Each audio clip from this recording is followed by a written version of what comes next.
യേശുവേ നന്ദി, യേശുവേ ആരാധന. എന്റെ പ്രിയപ്പെട്ട സഹോദരങ്ങളെ, ഇന്ന് ഒരു സ്വർഗസ്നായ പിതാവിന്റെ പ്രാർത്ഥന ചൊല്ലി കാഴ്ചവെക്കുന്നത് എലാനോ എന്ന് പറഞ്ഞ മകന് വേണ്ടി പ്രാർത്ഥിക്കുന്നു. ജിഡ്സന്റെ വയറുവേദന മാറുന്നതിന് വേണ്ടി പ്രാർത്ഥിക്കുന്നു.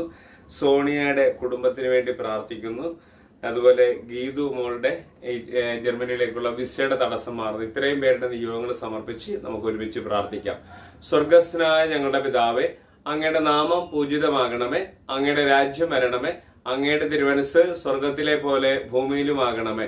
അന്നന്ന് വേണ്ടുന്ന ആഹാരം ഇന്ന് ഞങ്ങൾക്ക് തരണമേ.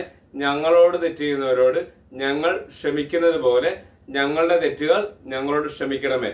ഞങ്ങളെ പ്രലോഭനങ്ങൾ ഉൾപ്പെടുത്തരുതേ, തിന്മേന്ന് ഞങ്ങളെ രക്ഷിച്ചുകൊള്ളമേ. ഹല്ലേലൂയ.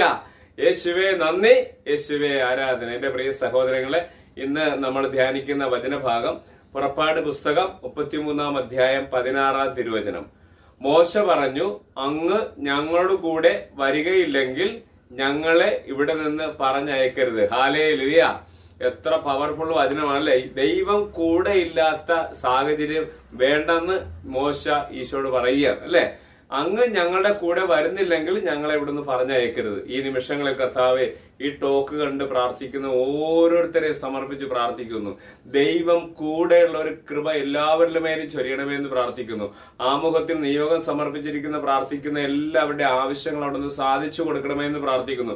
അവരുടെ നിയോഗങ്ങളുടെ മേൽ അങ്ങയുടെ കരുണ വർഷിക്കണമെന്ന് പ്രാർത്ഥിക്കുന്നു. ഈ യൂട്യൂബ് ചാനൽ കണ്ട് പ്രാർത്ഥിക്കുന്ന എല്ലാവരെയും യേശുവിന്റെ നാമത്തിൽ അനുഗ്രഹിക്കുന്നു. പിതാവിന്റെയും പുത്രന്റെയും പരിശുദ്ധാത്മാവിന്റെയും നാമത്തിൽ ആമേൻ.